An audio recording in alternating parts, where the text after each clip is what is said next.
YouTube channel के इस digital platform पर आप सभी का हार्दिक स्वागत है। और मैं प्रमोद कुमार। और आप सभी जैसा कि थंबनेल में भी देख लिए होंगे कि इस वीडियो में हम लोग बात करने वाले हैं एनसीईआरटी क्लास 7 हिंदी मीडियम का बुक चैप्टर 1 जिसका नाम है पादपों में पोषण। तो इस चैप्टर को हम लोग एनसीईआरटी बुक से लाइन बाय लाइन एक्सप्लेनेशन देखेंगे, इसके प्रमुख शब्द को देखेंगे जो क्वेश्चन इस चैप्टर के लास्ट में रहता है। इसके बाद जो प्रश्नोत्तरी अभ्यास है उसको भी हम लोग देखेंगे। तो जैसा कि आप सभी स्क्रीन पर भी देख पा रहे होंगे कि एनसीईआरटी साइंस क्लास 7 की हिंदी मीडियम का बुक है और चैप्टर 1 जिसका नाम है पादपों में पोषण। तो इस चैप्टर को हम लोग line by line Hindi medium में एक्सप्लेनेशन देखेंगे।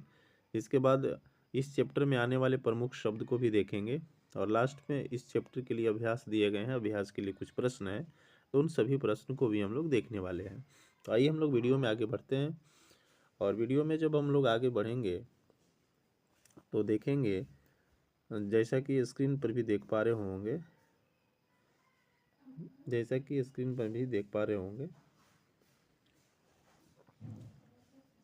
चैप्टर 1 है जिसका नाम है पादपों में पोषण। तो आइए हम लोग इसको देखते हैं। तो जैसा कि स्क्रीन पर भी देख पा रहे होंगे कक्षा 6 में आप पढ़ चुके हैं कि सभी जीवों के लिए भोजन आवश्यक है। यानी 6 क्लास में भी हम लोगों ने इस चीज़ को पढ़ लिया है कि जितने भी जीवधारी हैं, जितने भी जीव हैं, उन सभी के लिए भोजन आवश्यक है। और आप यह भी पढ़ चुके हैं कि कार्बोहाइड्रेट, प्रोटीन, वसा, विटामिन एवं खनिज जो है भोजन के घटक है। यानी food of components of food है कार्बोहाइड्रेट, प्रोटीन, वसा, विटामिन एवं खनिज। भोजन के एक घटक हमारे शरीर के लिए आवश्यक हैं तथा इन्हें पोषक कहते हैं। यानी जो भोजन के घटक हो गए कार्बोहाइड्रेट, प्रोटीन, वसा, विटामिन एवं खनिज, इन्हीं को हम लोग पोषक के नाम से जानते हैं। इसके बाद देख पा रहे होंगे स्क्रीन पे कि सभी जीवों को भोजन की आवश्यकता होती है। यानी जितने भी जीव हैं सभी जीवों को भोजन की आवश्यकता होती है। पादप यानी पौधे स्वयं के लिए भोजन बना सकते हैं, परंतु मानव सहित कोई भी प्राणी अपना भोजन स्वयं नहीं बना सकता है। यानी जो पौधे हो गए, पादप जो हो गए, अपना भोजन तो स्वयं बना लेते हैं, लेकिन जितने भी मानव हो गए या कोई भी अन्य प्राणी हो गए तो वे अपने भोजन के लिए पेड़ पौधे पर निर्भर रहते हैं, वे स्वयं भोजन नहीं बना पाते हैं। इसके बाद हम लोग आगे बढ़ेंगे और आगे जैसा कि स्क्रीन पर भी देख पा रहे होंगे, आप लेफ्ट साइड में देख पा रहे होंगे कि वे पादप अथवा पादपों का आहार ग्रहण करने वाले जंतुओं से अपना भोजन प्राप्त करते हैं। यानी जो भोजन नहीं बना पाते हैं वे वैसे जीव पादप यानी पेड़ पौधे अथवा जो पेड़ पौधे पादपों का जो आहार होता है उन्हें ग्रहण करने वाले जंतुओं से भोजन प्राप्त करते हैं। अतः मानव तथा अन्य प्राणी प्रत्यक्ष अथवा परोक्ष रूप से पादपों पर निर्भर रहते हैं। यानी मनुष्य हो गए या अन्य कोई भी जीव हो गए वे पेड़ पौधे पर निर्भर हैं या फिर वैसे जीव पर निर्भर हैं जो जीव पेड़ पौधे खाते हैं। अब इसके बाद हम लोग आगे बढ़ेंगे तो यहाँ पर आप देख पा रहे होंगे बूझो कुछ जानना चाहता है। बूझो जानना चाहता है कि पादप अपना भोजन किस प्रकार बनाते हैं।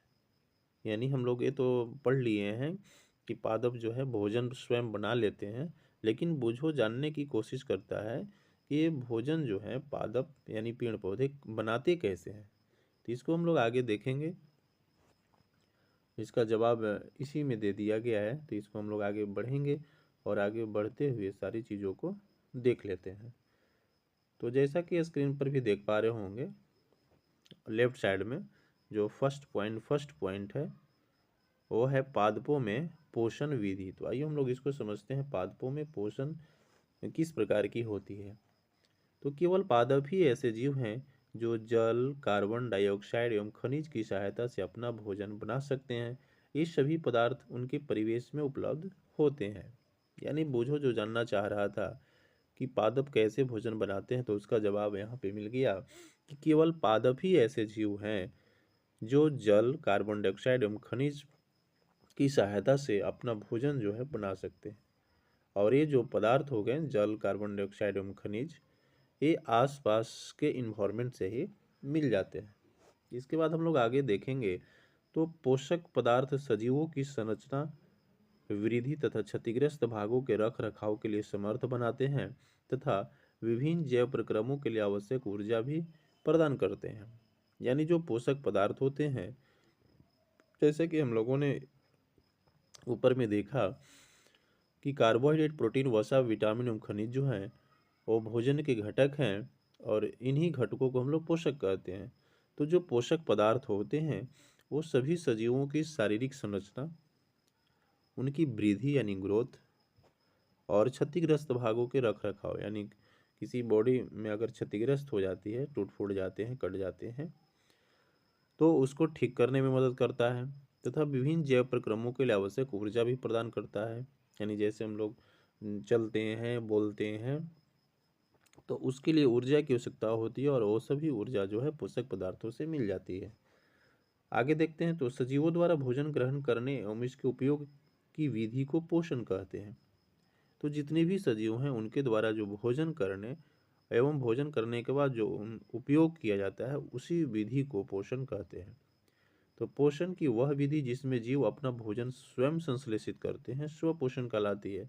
यानी वैसे जीव जो अपना भोजन स्वयं संश्लेषित करते हैं, स्वयं बनाते हैं, तो वैसा वो जो है स्वपोषण के अंतर्गत आते हैं।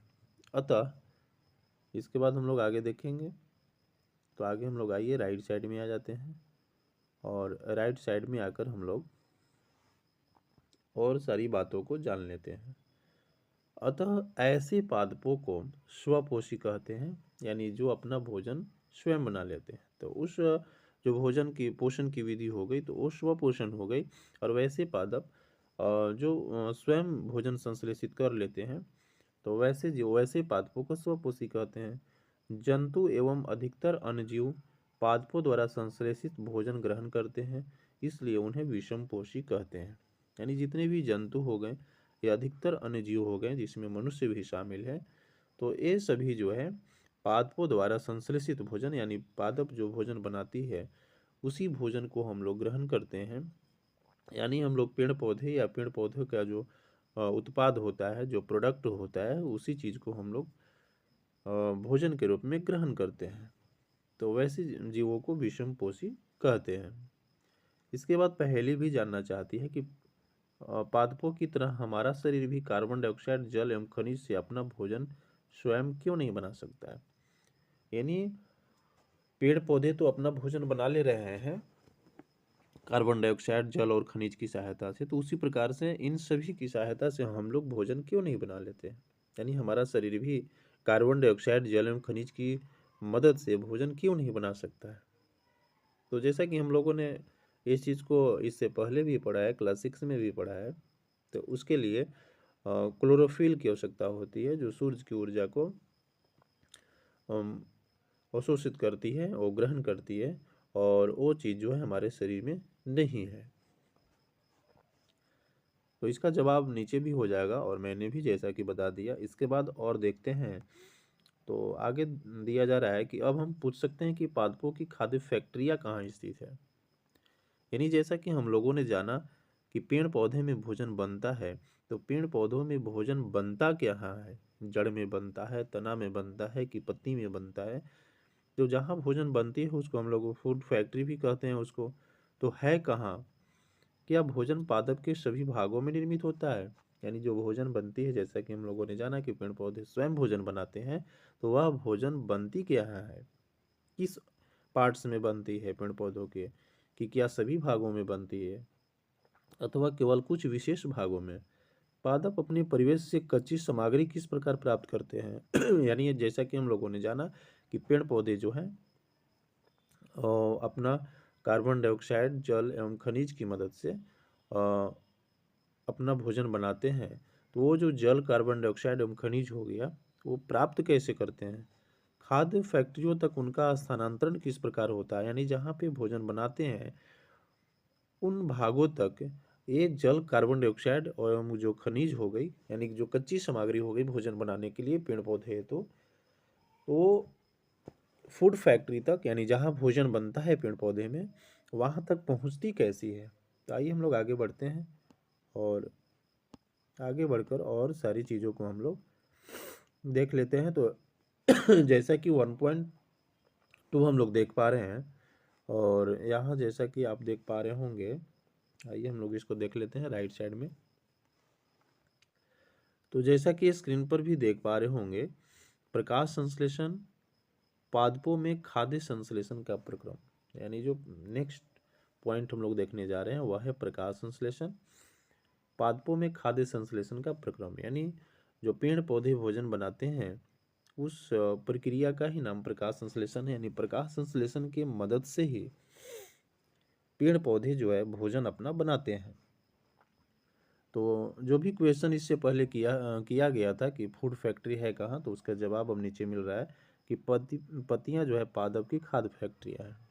यानी पेड़ पौधे पत्तियों में अपना भोजन बनाती है, अतः सभी कच्चे पदार्थ पत्तियों तक पहुंचनी चाहिए। तो जैसा कि हम लोगों ने जाना कि पत्तियां ही पादप की खाद्य फैक्ट्री है, यानी पत्तियों में ही भोजन बनती है, तो पत्तियों तक जो भी कच्ची सामग्री है भोजन बनाने के लिए, जल, कार्बन डाइऑक्साइड, खनिज, तो वहां तक पहुंचनी चाहिए। तो मृदा में उपस्थित जल एवं खनिज जड़ द्वारा अवशोषित किए जाते हैं। यानी पेड़ पौधों का जो जड़ होता है उसके माध्यम से जल एवं खनिज को अवशोषित किया जाता है तथा तने के माध्यम से पत्तियों तक पहुंचाए जाते हैं। और जो पेड़ पौधे का जो तने होते हैं वो तना के माध्यम से उन सभी कच्ची सामग्रियों को पत्तियों तक पहुंचाई जाती है।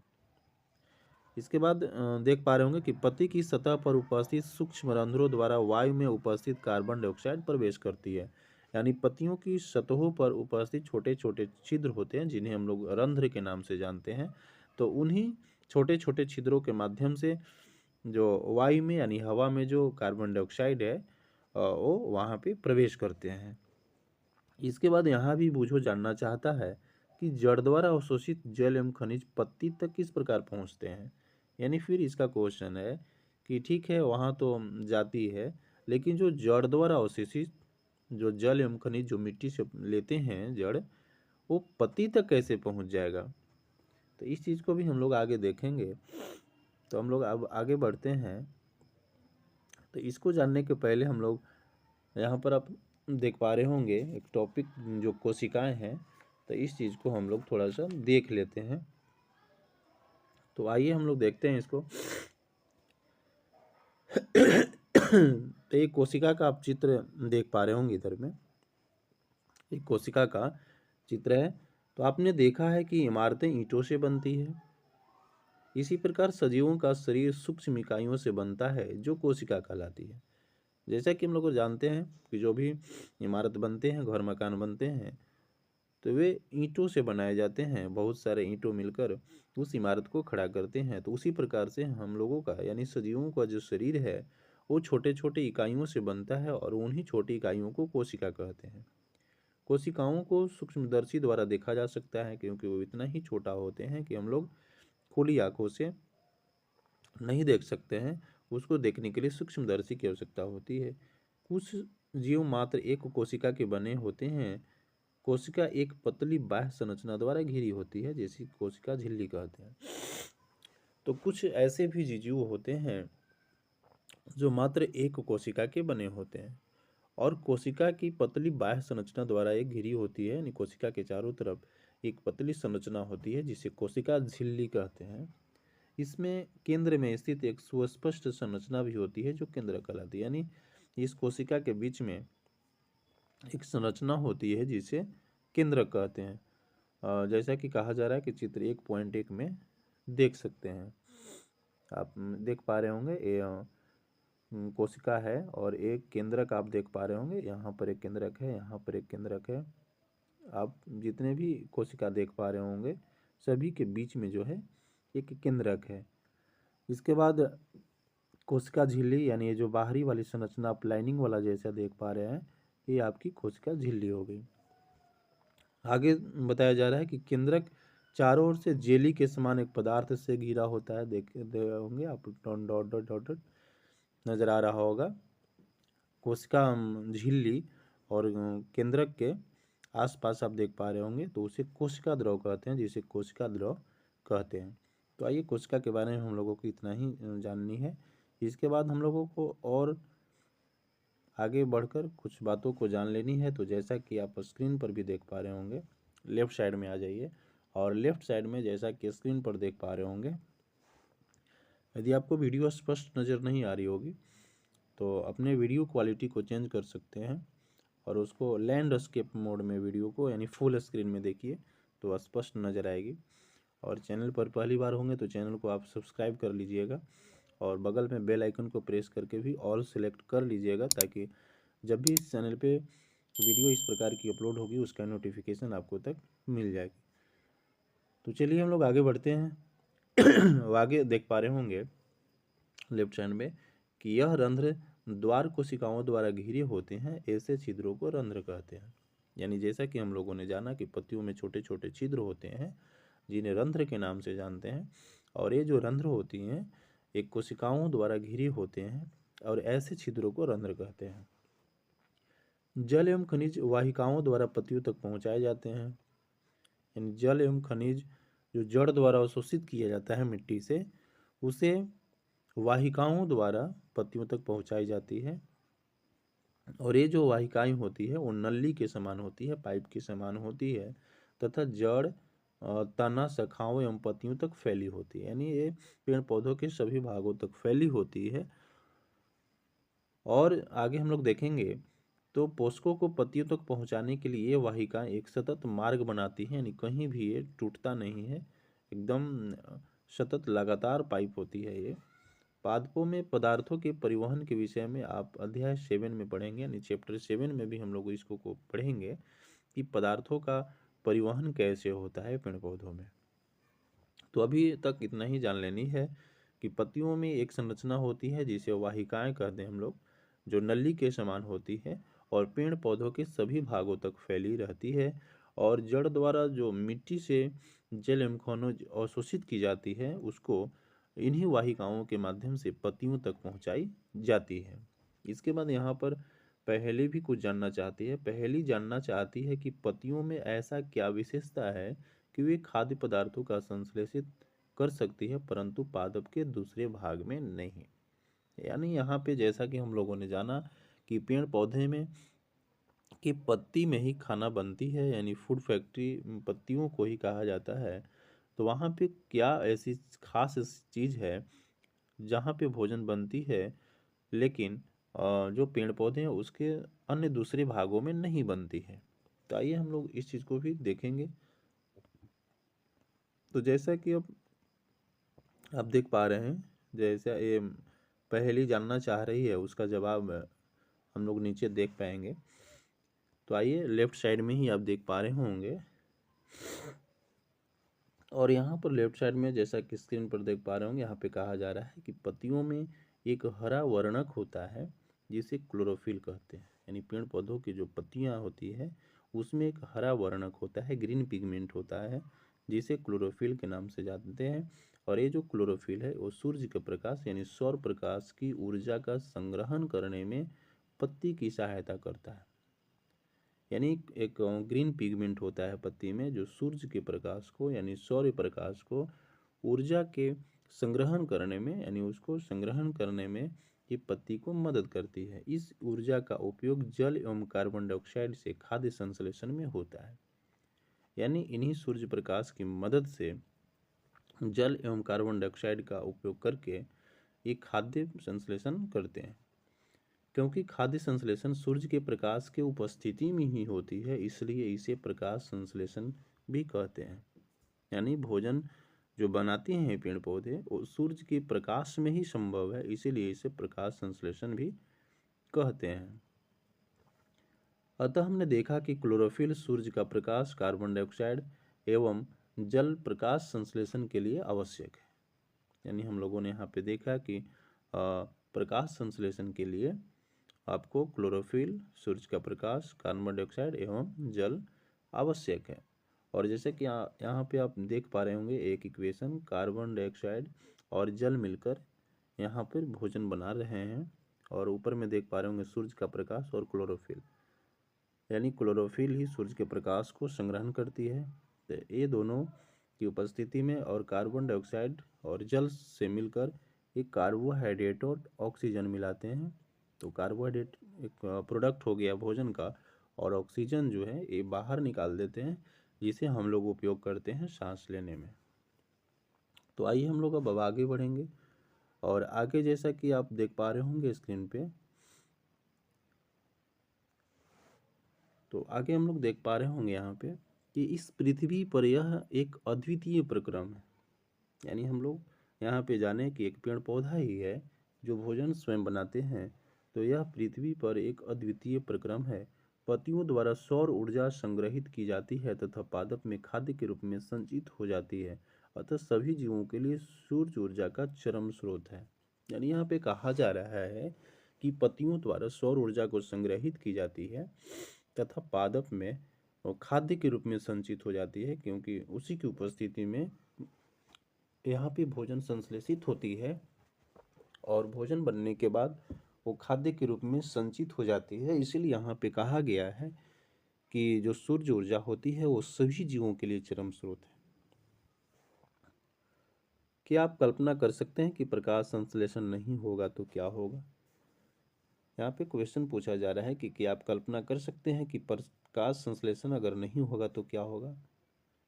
तो जैसा कि हम लोग भी जानते हैं कि प्रकाश संश्लेषण यदि नहीं होगी तो पेड़ पौधे भोजन नहीं बना पाएंगे, और जब पेड़ पौधे भोजन नहीं बना पाएंगे तो हम लोग भी डायरेक्ट या इनडायरेक्टली रूप से, प्रत्यक्ष या अप्रत्यक्ष रूप से भोजन के लिए पेड़ पौधों पर ही निर्भर हैं। तो हम लोग को भी भोजन उपलब्ध नहीं हो पाएगा। और जैसा कि हम लोग इक्वेशन के माध्यम से भी देखा कि जब पेड़ पौधे भोजन बनाते हैं तो वहाँ ऑक्सीजन भी निकालते हैं, और उसी ऑक्सीजन का हम लोग सांस लेने में यूज करते हैं। इसके बाद देख पा रहे होंगे प्रकाश संश्लेषण न होने की स्थिति में खाद्य उपलब्ध नहीं होगा। यानी प्रकाश संश्लेषण नहीं होगी तो खाद्य पदार्थ उपलब्ध नहीं होंगे। सभी जीवों का अस्तित्व प्रत्यक्ष अथवा परोक्ष रूप से पादपों द्वारा निर्मित भोजन पर निर्भर करता है। यानी जितने भी जीव हैं या प्रत्यक्ष अथवा परोक्ष रूप से वो पादप द्वारा निर्मित भोजन पर ही निर्भर हैं। इसके अतिरिक्त सभी जीवों के लिए परम आवश्यक ऑक्सीजन भी प्रकाश संश्लेषण के दौरान निर्मित होती है। यानी जितने भी जीव हैं वो सांस लेने के लिए, जीने के लिए ऑक्सीजन की आवश्यकता है, और वो ऑक्सीजन भी प्रकाश संश्लेषण के दौरान ही बनती है। प्रकाश संश्लेषण की अनुपस्थिति में पृथ्वी पर जीवन की कल्पना असंभव है। यानी यदि प्रकाश संश्लेषण नहीं हो तो पृथ्वी पर जीना मुश्किल है। इसके बाद हम लोग आगे बढ़ेंगे, और आगे जैसा कि स्क्रीन पर देख पा रहे होंगे, तो आइए हम लोग इसको समझते हैं। तो जैसा कि राइट साइड में देख पा रहे होंगे कि प्रकाश संश्लेषण के दौरान पत्ती की क्लोरोफिल युक्त कोशिकाएं, जैसा कि चित्र 1.2 में बताया जा रहा है कि हम लोग देखेंगे, सूर्य के प्रकाश की उपस्थिति में कार्बन डाइऑक्साइड एवं जल से कार्बोहाइड्रेट का संश्लेषण करती है, जिसको हम लोग चित्र 1.3 में भी देखेंगे। इस प्रक्रम को निम्न समीकरण द्वारा दर्शा सकते हैं। यानी प्रकाश संश्लेषण के दौरान पत्ती की क्लोरोफिल युक्त कोशिकाएं, यानी पत्तियों में जो क्लोरोफिल होती है, सूर्य के प्रकाश की उपस्थिति, यानी सूर्य के प्रकाश की उपस्थिति में कार्बन डाइऑक्साइड एवं जल से कार्बोहाइड्रेट का संश्लेषण करती है। इस प्रक्रम को हम निम्न समीकरण द्वारा दर्शा सकते हैं। यानी कार्बन डाइऑक्साइड एवं जल से कार्बोहाइड्रेट बन रहा है और ऑक्सीजन निकल रही है, और यहाँ पर देख पा रहे होंगे सूर्य का प्रकाश और क्लोरोफिल की उपस्थिति अनिवार्य है। तो इस प्रक्रम में ऑक्सीजन निर्मुक्त होती है, यानी निकलती है। कार्बोहाइड्रेट अंततः पत्तियों में मंड यानी स्टार्च के रूप में संचित हो जाती है। यानी जो भोजन बनती है वो स्टार्च के रूप में पत्तियों में संचित हो जाती है। इसके बाद हम लोग आगे बढ़ेंगे, और आगे हम लोग नेक्स्ट पेज पर आ जाते हैं। और नेक्स्ट पेज पे जैसा कि स्क्रीन पर भी देख पा रहे होंगे, तो आइए हम लोग इसको देखते हैं। और जैसा कि आप लेफ्ट साइड में एक फिगर देख पा रहे होंगे, चित्र 1.2, और इस 1.2 में क्लोरोफिल युक्त कोशिकाएं दर्शाते हुए किसी पत्ती का एक चित्र दिया गया है। तो आप यहाँ पर देख पा रहे होंगे, ये पत्ती है, आप यहाँ पर एक पत्ती देख पा रहे होंगे और इस पत्ती में यहाँ पे दर्शाया गया है और इसको जूम करके यहाँ पर दिखाया गया है। आप इसको देख पा रहे होंगे। तो यहाँ पर आप देख पा रहे होंगे, सबसे पहले इसको समझिए, इस फिगर को समझ लीजिए। ये आपका रंध्र द्वार हो गया, यानी बीच में आप जो होल टाइप का देख पा रहे होंगे, और ये जो किनारे वाला इस प्रकार से है, थोड़ा सा कर्व है, ये द्वार कोशिकाएं हो गई। इसके बाद इस फिगर के माध्यम से भी देख सकते हैं, यहाँ पे रंध्र है, छोटा सा गैप है, आप वहाँ पे रंध्र देख सकते हैं, और जो दोनों तरफ से संरचना है वो द्वार कोशिकाएं हो गई। इसके बाद डॉट लाइन जो आप देख पा रहे होंगे, थोड़ा सा मैं मिटा कर दिखा देता हूँ फिर से। आप यहाँ पर देख पा रहे होंगे, यहाँ पे डॉटेड है, यही आपका क्लोरोफिल हो गया। तो आप बिल्कुल ही इस फिगर के माध्यम से समझ गए होंगे। अब कुछ आगे बढ़ते हैं, और आगे बढ़ने के बाद एक और फिगर हम लोग देख पा रहे होंगे, और इस फिगर में प्रकाश संश्लेषण दर्शाने के लिए चित्र दिखाया गया है। और यहाँ पर आप देख पा रहे होंगे कि पत्ती में स्टार्च की उपस्थिति, यानी पत्तियों में जो स्टार्च की उपस्थिति होती है वो प्रकाश संश्लेषण प्रक्रम का संपन्न होना दर्शाता है। यानी पत्ती में अगर स्टार्च है तो हम लोग समझेंगे कि उस पत्ती में प्रकाश संश्लेषण हुई है, क्योंकि बिना प्रकाश संश्लेषण के पत्ती में स्टार्च के रूप में भोजन नहीं संग्रहण हो सकती है।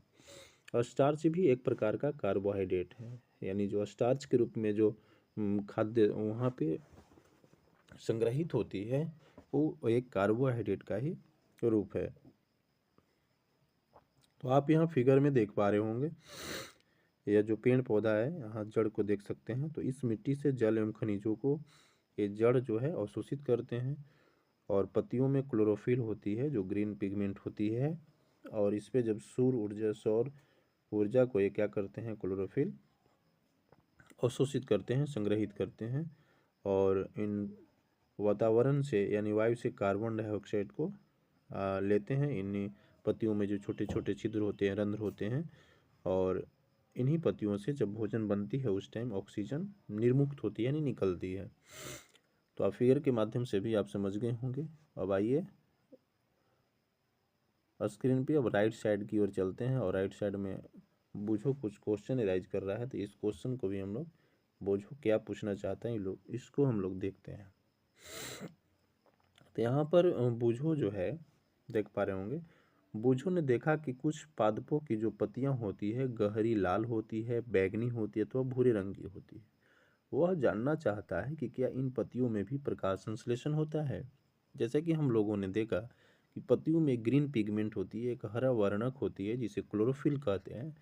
तो उसी क्लोरोफिल के कारण सौर ऊर्जा संग्रहित होती है। लेकिन कोई पत्ती, ये बूझो कहना चाह रहा है कि बहुत सारी पत्तियां गहरी लाल होती है या बैंगनी होती है या भूरे रंग की होती है, तो क्या उसमें प्रकाश संश्लेषण होती है अथवा नहीं होती है। तो आइए हम लोग नीचे अब देख पा रहे होंगे, एक बॉक्स में दिया गया कि पत्तियों के अतिरिक्त पादपों के दूसरे हरे भागों जैसे कि हरे तने एवं हरी शाखाओं में भी प्रकाश संश्लेषण होता है। मरुस्थलीय पादपों में वाष्पोत्सर्जन द्वारा जल क्षय को कम करने के लिए पत्तियां सल्क अथवा शूलरूपी हो जाती है। इन पादपों के तने हरे होते हैं जो प्रकाश संश्लेषण का कार्य करते हैं। यानी पादप के दूसरे भी भाग जैसे हरा तना या हरे शाखाएं हो गए, वहाँ भी प्रकाश संश्लेषण होगी। यानी जहाँ पे हरा वर्णक मिलेगा यानी क्लोरोफिल पाए जाएंगे, वहाँ पर भोजन संश्लेषित होगी। इसके बाद यहाँ पर आप जो देख पा रहे होंगे कि मरुस्थलीय पादपों में वाष्पोत्सर्जन द्वारा, जैसा कि हम लोग वाष्पोत्सर्जन द्वारा जानते हैं कि जल जो है उस उन्हीं रंध्र के माध्यम से पत्तियों में जो रंध्र होती है वो बाहर निकल जाती है। तो क्षय को कम करने के लिए पत्तियां जो है सल्क अथवा शूल रूपी हो जाती है। यानी देखे होंगे मरुस्थलीय जगहों पे कांटा नुमा होता है, तो वहाँ पे क्या होते हैं, तो उस हवा, जब हवा चलती है तो उसके दाब को कम करती है, प्रेशर को कम करती है, तो वहाँ पे ज़्यादा हवा नहीं आ पाती है, जिसके कारण वाष्पोत्सर्जन वहाँ पे कम हो पाती है। इसके बाद हम लोग आगे देखेंगे तो जैसा कि एक्टिविटी 1.1 यहाँ पे दिखाई जा रही है, यानी क्रियाकलाप 1.1। तो आइए हम लोग इसको समझते हैं।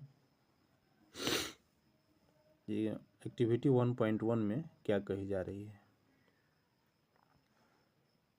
तो यहाँ पे कही जा रही है कि एक ही प्रकार के पादपों के 2 गमले लीजिए, यानी एक ही प्रकार के कोई पादप लेना है और 2 गमला लेना है।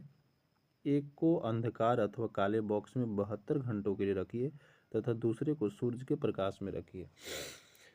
यानी 2 गमला लेना है, दोनों गमला में एक ही प्रकार के पादप होनी चाहिए और एक को 72 घंटा के लिए काले बक्सा में रखिए और दूसरे को सूर्य के प्रकाश में रखिए। दोनों पादपों की पत्तियों में आयोडीन परीक्षण उसी प्रकार कीजिए जैसे आपने कक्षा 6 में किया था, यानी कक्षा 6 में जैसा कि हम लोगों ने स्टार्च की उपस्थिति का परीक्षण किया था। अपने अवलोकनों को नोट कीजिए। अब उस गमले को जिसने आपने अंधकार में रखा था 3-4 दिनों के लिए सूर्य के प्रकाश में रख दीजिए तथा पुनः इसकी पत्ती पर आयोडीन परीक्षण कीजिए। अपने प्रेक्षण अपनी नोटबुक में लिखें। यानी जिसे हम अंधकार में रखे थे उसको अब सूर्य के प्रकाश में रख दीजिए। इसके बाद उसकी पत्ती पर आयोडीन परीक्षण कीजिए, उसको भी नोटबुक में दर्ज कीजिए। हरे पत्तियों के अतिरिक्त अन्य वर्ण रंग की पत्तियों में भी क्लोरोफिल होती है। यानी वैसे पेड़ पौधे जिनकी पत्तियां हरी नहीं होती है उसमें भी क्लोरोफिल होती है, परंतु इन पत्तियों में उपस्थित लाल, भूरे अथवा अन्य वर्ण क्लोरोफिल के हरे रंग का प्रच्छादन कर देते हैं, यानी उसको ढक देते हैं। यानी जो हम लोग कोई पत्ती को देखते हैं जो लाल होती है, भूरा होती है या कोई अन्य रंग होती है, तो ऐसा नहीं है कि उसमें हरा रंग नहीं है, हरा वर्णक होती है, लेकिन अन्य रंगों की ज़्यादा संख्या होने के कारण, उसकी मात्रा ज़्यादा होने के कारण वो ढकी होती है। इसके बाद जैसा कि इसमें भी बताया जा रहा है, तो इसको हम लोग थोड़ा सा और पढ़ लेते हैं। तो जैसा कि स्क्रीन पर देख पा रहे होंगे,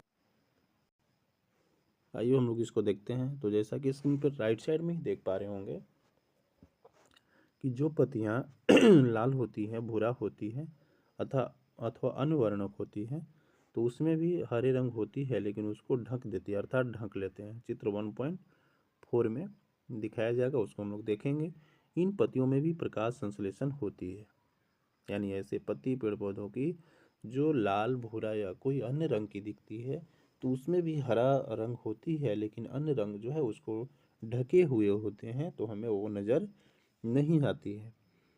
आपने गीली दीवारों पर तालाब अथवा ठहरे हुए जलाशय में हरे अवपंकी यानी कोई जैसे पादप जैसे देखे होंगे। सामान्यतः कुछ जीवों की वृद्धि के कारण बनते हैं जिन्हें शैवाल कहते हैं। यानी आप देखे होंगे तालाब में ग्रीन ग्रीन टाइप का पानी के ऊपरी सतह पे, तो उसे हम शैवाल कहते हैं। आइए अब हम लोग आगे बढ़ते हैं और आगे बढ़कर कुछ और चीज़ों को देख लेते हैं हम लोग। तो जैसा कि यहाँ पर देख पा रहे होंगे कि फिगर दिया गया है चित्र 1.4 में, लेफ्ट साइड में देख पा रहे होंगे विभिन्न रंगों की पत्तियां हैं, अलग अलग रंग की पत्तियां हैं, लेकिन ऐसा नहीं है कि इसमें हरा वर्णक नहीं है, लेकिन अन्य रंग जो है ऊपर से ढके हुए हैं, यानी हरा वर्णक निचली सतह पर है, अंदर है, वो दिख नहीं रही है। उसमें हरा वर्णक है तो वो भी प्रकाश संश्लेषण करेगी। इनका हरा रंग क्यों होता है? इनमें क्लोरोफिल होती है जिसके कारण ये हरे दिखाई देते हैं। शैवाल भी प्रकाश संश्लेषण द्वारा अपना भोजन स्वयं बनाते हैं। यानी जैसा कि हम लोगों ने देखा कि तालाब में या ठहरे हुए पानी में हरे हरे पानी की सतहों पर देखते हैं, तो उसमें भी प्रकाश संश्लेषण द्वारा भोजन बनता है। क्योंकि जो हरा हरा दिखते हैं तो इसका वो इंडिकेट करता है कि उसमें क्लोरोफिल है। तो क्लोरोफिल अगर होगी तो प्रकाश संश्लेषण की मदद से वो भोजन स्वयं बना लेंगे। इसके बाद हम लोग आगे बढ़ेंगे और आगे हम लोग बढ़कर और सारी चीज़ों को देख लेते हैं कि आगे हम लोगों को क्या जाननी है। तो जो नेक्स्ट पॉइंट आप देख पा रहे होंगे यहाँ पे आप लेफ्ट साइड में देख पा रहे होंगे कि पादपों में कार्बोहाइड्रेट के अतिरिक्त अन्य खाद्यों का संश्लेषण। यानी जैसा कि हम लोगों ने जाना कि प्रकाश संश्लेषण के माध्यम से जल एवं कार्बन डाइऑक्साइड से और पेड़ पौधे कार्बोहाइड्रेट बना रहे हैं और ऑक्सीजन भी बना रहे हैं। तो कार्बोहाइड्रेट तो स्टार्च यानी मंड के रूप में संचित हो गई पत्तियों में, लेकिन ऑक्सीजन निकल गई। तो इसी प्रकार से जैसा कि हम लोगों ने जाना कि कार्बोहाइड्रेट तो बनती है, लेकिन उसके अतिरिक्त जो अन्य खाद्य होते हैं, जैसा कि हम लोग जानते हैं कि प्रोटीन वसा ये सब होते हैं, तो वो कैसे संश्लेषण होती है। तो आइए हम लोग इसको अब यहाँ पे देखेंगे। तो अभी आपने पढ़ा कि प्रकाश संश्लेषण प्रक्रम द्वारा पादप कार्बोहाइड्रेट का संश्लेषण करते हैं। कार्बोहाइड्रेट कार्बन, हाइड्रोजन एवं ऑक्सीजन से बनते हैं। यानी कार्बोहाइड्रेट जो है कार्बन, हाइड्रोजन एवं ऑक्सीजन से मिलकर बना हुआ है। इनका उपयोग खाद्य के अन्य घटकों के संश्लेषण में होता है। यानी खाद्य के जो अन्य घटक हो गए उनका भी संश्लेषण में ये मदद करते हैं। परंतु प्रोटीन जो है नाइट्रोजनी पदार्थ है, क्योंकि प्रोटीन नाइट्रोजनी पदार्थ है। और जैसा कि हम लोग जानते हैं कि कार्बोहाइड्रेट में कार्बन है, हाइड्रोजन है और ऑक्सीजन है, तो इसमें तो नाइट्रोजन है नहीं। तो प्रोटीन के संश्लेषण कैसे करेंगे, जिनमें कार्बन, ऑक्सीजन और हाइड्रोजन के अतिरिक्त नाइट्रोजन भी होती है। पादपों को नाइट्रोजन कहाँ से प्राप्त होती है, तो पेड़ पौधों को नाइट्रोजन प्राप्त कहाँ से होती है। तो यहाँ पे कहा जा रहा है कि याद कीजिए, वायु में नाइट्रोजन गैसीय अवस्था में प्रचुर मात्रा में पाई जाती है। यानी वायु में गैसियस फॉर्म में बहुत सारे नाइट्रोजन पाए जाते हैं, परंतु पादप इसका अवशोषण इसी रूप में नहीं कर सकते हैं। मिट्टी में कुछ विशेष जीवाणु होते हैं जो गैसीय नाइट्रोजन को उपयोगी यौगिकों में परिवर्तित कर मृदा में निर्मुक्त कर देते हैं। यानी पादप इसका वायुमंडल में जो नाइट्रोजन होती है उसका अवशोषण नहीं करती है, लेकिन मिट्टी में कुछ ऐसे भी विशेष जीवाणु होते हैं जो वायुमंडलीय नाइट्रोजन को मिट्टी में मिला देते हैं, और उस मिट्टी में मिलने के बाद वो पानी के माध्यम से, जल के माध्यम से वो पेड़ पौधों में भी वो मिल जाती है। तो आइए हम लोग आगे और सारी चीज़ों को देख लेते हैं। तो आप यहाँ पर देख पा रहे होंगे स्क्रीन पे लेफ्ट साइड में ही कि जो गैसियस नाइट्रोजन होती है, तो गैसीय नाइट्रोजन को उपयोगी यौगिकों में परिवर्तित कर मृदा में निर्मुक्त करते हैं। यानी पेड़ पौधों में जो विशेष जीवाणु कुछ होते हैं, तो वायुमंडलीय नाइट्रोजन को उपयोगी यौगिकों में परिवर्तित कर मिट्टी में मिला देते हैं और उसी के माध्यम से फिर जल के माध्यम से वो उस नाइट्रोजन को पेड़ पौधे प्राप्त कर लेते हैं। यह विलेय पदार्थ पादपों द्वारा जल के साथ अवशोषित कर लिए जाते हैं। यानी जो नाइट्रोजन मिट्टी में मिल गई तो जल के माध्यम से ये अवशोषित कर लेते हैं। संभवतः आपने देखा है कि किसान अपने खेतों में उर्वरक तथा खाद डालते हैं। देखे होंगे कि किसान लोगों को कि अपने खेतों में उर्वरक तथा खाद डालते हैं जिनमें नाइट्रोजनी पदार्थ की प्रचुरता होती है। इस प्रकार अन्य संगठकों के साथ पादपों की नाइट्रोजन की मांग की पूर्ति हो जाती है। यानी जब मिट्टी में नाइट्रोजन की कमी हो जाती है तो किसान जो उर्वरक या खाद डालते हैं ताकि उसमें नाइट्रोजन की पूर्ति हो जाए। इसके बाद हम लोग आगे बढ़ेंगे और आगे अब हम लोग राइट साइड में देख लेते हैं। तो राइट साइड में जैसा कि स्क्रीन पर भी देख पा रहे होंगे, तो आइए हम लोग इसको समझते हैं। तो इसको देख पा रहे होंगे कि इसके पश्चात पादप खाद्य के अन्य संगठनों जैसे कि प्रोटीन एवं वसा का संश्लेषण कर लेती है।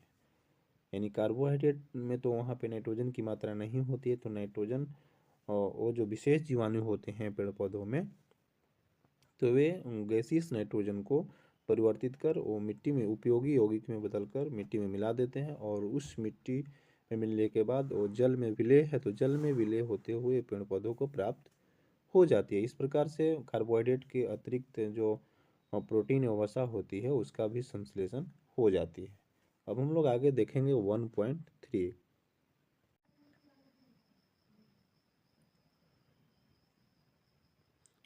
तो हम लोग यहाँ पर पॉइंट 1.3 में देखेंगे पादपों में पोषण की अन्य विधियाँ। तो आइए हम लोग इसको देख लेते हैं। तो जैसा कि आप स्क्रीन पर भी देख पा रहे होंगे राइट साइड में आइए सबसे ऊपर, और यहाँ आप देख पा रहे होंगे 1.3 में कि पादपों में पोषण की अन्य विधियाँ। यानी पादप में जैसा कि हम लोगों ने देखा कि पादप जो होते हैं वो स्वपोषी होते हैं, अपना भोजन स्वयं बना लेते हैं। लेकिन पादप में कुछ और भी पोषण की विधियां होती हैं, यानी कुछ ऐसे भी पादप हैं जो अपना भोजन स्वयं नहीं बना पाते हैं, दूसरे पर निर्भर होते हैं। तो उन सारी चीज़ों को भी हम लोग अब देखेंगे। तो आइए हम लोग देखते हैं यहाँ पे कि कुछ पादप यानी पौधे ऐसे भी हैं जिनमें क्लोरोफिल नहीं पाया जाता है। वे भोजन संश्लेषित नहीं कर सकते हैं। जैसा कि हम लोग जानते हैं कि यदि क्लोरोफिल नहीं होगी तो वह भोजन संश्लेषित नहीं कर सकता है। तो वे कैसे जीवित रहते हैं तथा वे पोषक किस प्रकार प्राप्त करते हैं? मनुष्य एवं अन्य प्राणियों की तरह ये पादप भी अपने पोषण के लिए अन्य पादपों द्वारा निर्मित खाद्य पर निर्भर होते हैं। वे विषम पोषी प्रणाली का उपयोग करते हैं। यानी जैसा कि हम लोग जानते हैं कि पेड़ पौधे भोजन स्वयं संश्लेषित कर लेते हैं, लेकिन कुछ ऐसे भी पादप होते हैं जिनमें क्लोरोफिल नहीं होती है, और यदि उसमें क्लोरोफिल नहीं होगी तो वह भोजन संश्लेषित नहीं कर पाएगी। तो वे मनुष्य जैसा कि हम लोग अन्य प्राणी अन्य पेड़ पौधे पर निर्भर हैं, या फिर वैसे जीव वो पर निर्भर होते हैं भोजन के लिए जो पेड़ पौधे को खाते हैं, तो उसी प्रकार से वे पौधे भी दूसरे पर निर्भर होते हैं। चित्र 1.5 को ध्यान से देखिए, यानी 1.5 फिगर को हम लोग देखेंगे नीचे कि आपको एक वृक्ष के तने एवं शाखाओं से लिपटी रस्सी नुमा पीले रंग की संरचना दिखाई देती है। ये अमरबेल का पादप है, इसमें क्लोरोफिल नहीं होता है। यानी अमरबेल एक ऐसा पादप होता है जिसमें क्लोरोफिल नहीं होता है। आप देखे होंगे पेड़ों पर पिल्ला नुमा धागा नुमा संरचना वो पूरे पेड़ों पर दूसरे पादपों पर फैली होती है। ये अपना भोजन उस पादप से प्राप्त करते हैं जिस पर ये आरोहित होते हैं। यानी यह भोजन और जिस पेड़ पर ये रहते हैं उसी पेड़ से, उसी वृक्ष से, उसी पादप से भोजन प्राप्त करते हैं जिस पर ये आरोहित होते हैं, और वह पादप परपोषी कहलाता है। पर मतलब दूसरा, पोषी मतलब पोषण, यानी पोषण के लिए दूसरे पर निर्भर है। अमरबेल यानी अमरबेल जो है ये परपोषी हो गया। अब इसके बाद हम लोग थोड़ा सा आगे बढ़ लेते हैं और आगे बढ़कर कुछ और चीज़ों को जान लेते हैं। तो यहाँ पर आप फिगर भी देख पा रहे होंगे, तो आइए हम लोग इसको थोड़ा सा हटा लेते हैं ताकि आपको स्पष्ट नज़र आएगी।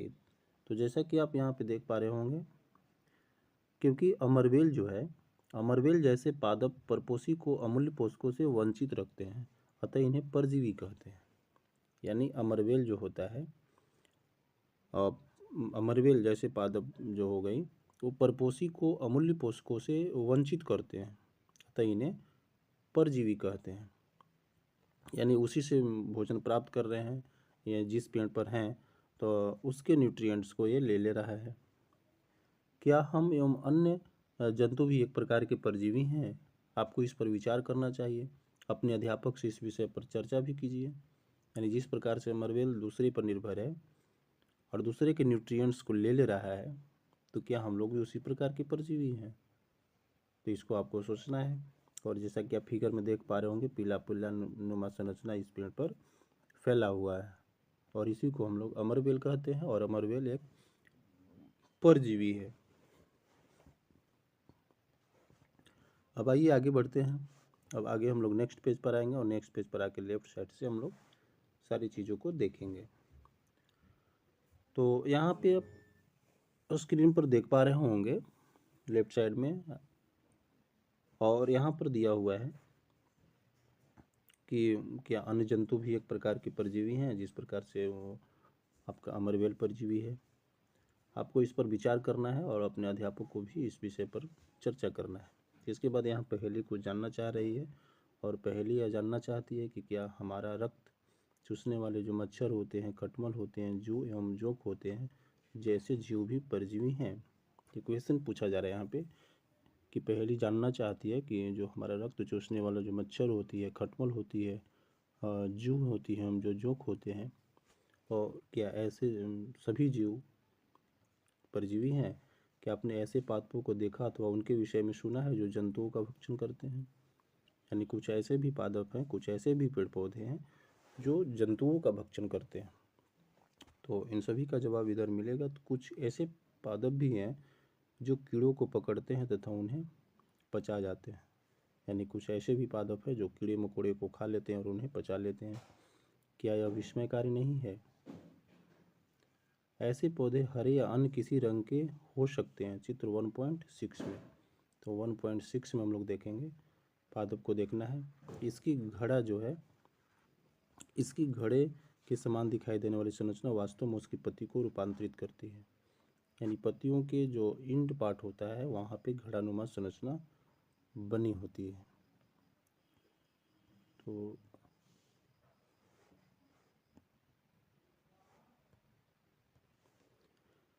जो पत्तियों के इंड पर होती है वो वहाँ पे घड़ानुमा संरचना होती है, और उसमें जब कीड़े मकोड़े जाते हैं तो उस घड़ानुमा संरचना का ढक्कन बंद हो जाता है और वह कीड़ा उसी में फंस जाता है और उसी कीड़े को उसका वो भक्षण कर लेता है।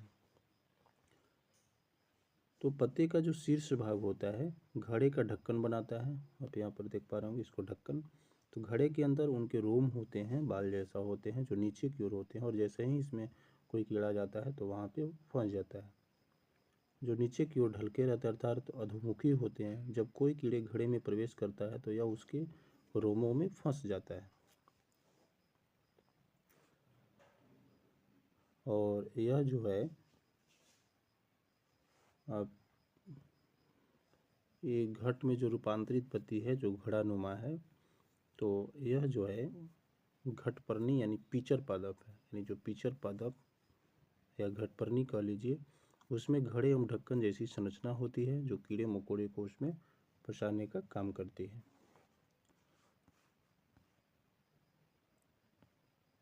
घड़ा में उपस्थित जो पाचक रस होते हैं उन रसों द्वारा कीटों का पाचन हो जाता है, और कीटों का भक्षण करने वाले ऐसे पादप जो हैं वो कीटभक्षी पादप कहलाते हैं, क्योंकि वो कीटों का भक्षण कर रहे हैं।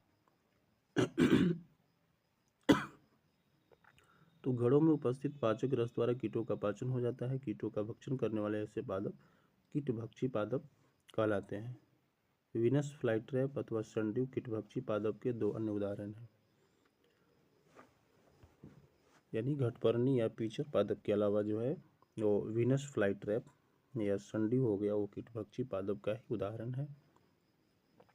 तो इसके बाद यहाँ पर बुझो भ्रमित है कि यदि घटपर्णी हरा होता है और प्रकाश संश्लेषण संपादित करता है तो वह कीटों का भक्षण क्यों करता है? तो इसको भी हम लोग देखेंगे और इसका जवाब यहाँ पे मिलने वाला है। क्या यह संभव है कि इस प्रकार के पादपों को मृदा से वे सभी पोषक नहीं मिल पाते हैं जिनकी उन्हें आवश्यकता होती है? तो हाँ, बिल्कुल यही है, क्योंकि घटपर्णी पादप भी हरे होते हैं फिर भी उन्हें कीड़े खाने की क्यों आवश्यकता पड़ती है? तो वे वैसे जगहों पर उगते हैं घटपर्णी या पीचर पादप जहाँ पे सभी न्यूट्रिएंट्स भरपूर मात्रा में उसे नहीं मिल पाती है और उसको फिर कीड़ा खाकर उसकी पूर्ति कर लेती है। इसके बाद 1.4 है। 1.4 पॉइंट जैसा कि देख पा रहे होंगे मृतजीवी। तो आपने बाजार में छत्रक यानी मशरूम बिकते देखे होंगे। चित्र 1.7 में हम लोग देखेंगे। वर्षा के दिनों में वृक्षों की सड़ी गली टूटी टहनियों अथवा तनों या छाल पर छाते के समान संरचनाओं के गुच्छे भी आपने देखे होंगे। यानी मशरूम में देख लीजिए या फिर वर्षा ऋतु में वृक्षों की सड़ी गली टूटी टहनियाँ अथवा तनों या छाल पर छाते के समान गुच्छा जैसा संरचना होती है। आइए देखें कि जीवन यापन हेतु इन्हें किस प्रकार के पोषकों की आवश्यकता होती है और उन्हें कहाँ से प्राप्त होती है। यानी जो मशरूम देखते हैं या फिर सड़ी गली टूटी टहनियों पर आप देखते हैं छत्तानुमा, तो वे अपने पोषक की पूर्ति कहाँ से करते हैं? तो आइए इस चीज़ को भी देखेंगे। और इसके बाद बुझो यहाँ पे एक और क्वेश्चन एराइज कर दे रहा है, और बुझो जानना चाहता है कि ये जीव अपना भोजन किस प्रकार प्राप्त करते हैं। इनमें प्राणियों के समान मुख नहीं होता, ये हरे पादपों के समान भी नहीं होते हैं, इनमें क्लोरोफिल अनुपस्थित होता है, प्रकाश संश्लेषण द्वारा भोजन का संश्लेषण नहीं कर सकता है। यानी ये बुझो यहाँ जानना चाहता है कि ये जो जीव हैं जो वाइट कलर के दिखते हैं सड़े गले टूटे लकड़ी के टहनियों पे, तो इसमें मुख नहीं होता है, मुंह नहीं होता है, हरे पादप के समान क्लोरोफिल भी नहीं होता है, तो ये भोजन कैसे प्राप्त करते हैं? तो आइए इस चीज़ को भी हम लोग देखेंगे। और जैसा कि यहाँ पर फिगर में भी देख पा रहे होंगे कि छत्रक के पैकेट हैं, मशरूम का पैकेट है, इसके बाद सड़ी गली वस्तु पर उगा भी छत्र का बगल वाले फिगर में देख सकते हैं। तो ये मशरूम हो गया जो मार्केट में बिकते हैं, और यहाँ पे सड़ी गली वस्तु पर लगा हुआ है, लकड़ी पर लगा हुआ है, ये छत्रक है। तो यहाँ पे अब एक्टिविटी 1.2 देखेंगे, और 1.2 एक्टिविटी के माध्यम से इसको हम लोग समझने का प्रयास करते हैं कि ये जो छत्रक मशरूम हो गए ये अपना भोजन कैसे प्राप्त करते हैं। तो ब्रेड या डबल रोटी का एक टुकड़ा लेकर इसे जल में भिगो लें, यानी एक ब्रेड ले लेना है और उसको जल में भिंगा लेना है। इसे किसी नम एवं उष्ण स्थान पर 2-3 दिनों के लिए रख लेना है। तो उस समय तक रखने दीजिए जब तक कि उस पर रोए जैसी संरचना नहीं दिखाई देगी। और जैसा कि 1.8 फिगर में हम लोग देखेंगे, ये धब्बे किस रंग के हैं। किसी आवर्धक लेंस अथवा सूक्ष्मदर्शी की सहायता से इनकी अवलोकन करना है और अपने परीक्षणों को नोटबुक में नोट करना है।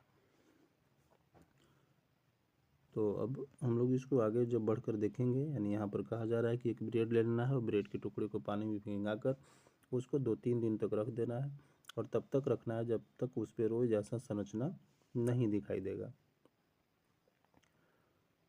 जब रोए जैसी संरचना उसमें दिखाई देगी, आइए इसको हम लोग आगे देखेंगे, तो यह जीव कवक या फंजाई कहलाते हैं। और नीचे फिगर में भी दिया गया है, जैसा कि आप देख पा रहे होंगे लेफ्ट साइड में, कि ब्रेड पर उगने वाले कवक हैं। आप ब्रेड के पास देख पा रहे होंगे वाइट नुमा, और इसमें भी देख पा रहे होंगे आप। तो यह जीव कवक या फंजाई कहलाते हैं। इनकी पोषण प्रणाली अथवा पोषण विधि भिन्न प्रकार की होती है, यानी ये खुद से भी भोजन नहीं ले सकते हैं, प्रकाश संश्लेषण भी नहीं कर सकते हैं। तो ये मृत एवं विघटनकारी सड़ने वाली वस्तुओं, जैव पदार्थों की सतह पर कुछ पाचक रसों का स्राव करते हैं तथा उसे साधारण या विलेय के रूप में परिवर्तित कर देते हैं। यानी जिस पे रहते हैं उस पे एक पाचक रस छोड़ देते हैं तथा उसे साधारण व विलेय के रूप में परिवर्तित कर देते हैं और चिपचिपानुमा हो जाता है। तत्पश्चात वे इस विलयन का भोजन के रूप में अवशोषण करते हैं। तो आइए इस चीज़ को हम लोग अब दाहिने तरफ बढ़कर देखेंगे। तो जैसा कि आप देख पा रहे होंगे कि इस प्रकार की पोषण प्रणाली को, जिसमें जीव किसी मृत एवं विघटित जैविक पदार्थों से पोषक तत्व प्राप्त करते हैं, उन्हें मृत जीवी पोषण कहलाती है। यानी जब मृत एवं विघटित जैविक पदार्थों से पोषक प्राप्त होगी तो वे मृत जीवी पोषण कहलाएंगे। और मृतजीवी पोषण प्रणाली का उपयोग करने वाले जो जीव होंगे वो मृत जीवी कहलाएंगे। यानी इस प्रकार का जो पोषण हो गया, जो मृत एवं विघटित जैविक पदार्थों से भोजन पोषक तत्व प्राप्त किए जा रही है, तो इस प्रकार का पोषण मृतजीवी पोषण हो गया। और इस पोषण प्रणाली के माध्यम से जो जीव पोषण प्राप्त कर रहे हैं वैसे जीवों को मृतजीवी कहेंगे। तो इसके बाद राइट साइड में देख पा रहे होंगे कि कवक, जिसे फंजाई भी कहा जाता है, तो कवक या फंजाई जो है अचार, चमड़े एवं कपड़े एवं अन्य पदार्थों पर उगते हैं। ये उन स्थानों पर भी उगते हैं जो नम एवं उष्ण हो। कवकों की वृद्धि के लिए वर्षा ऋतु सबसे अच्छी परिस्थितियां प्रदान करती है।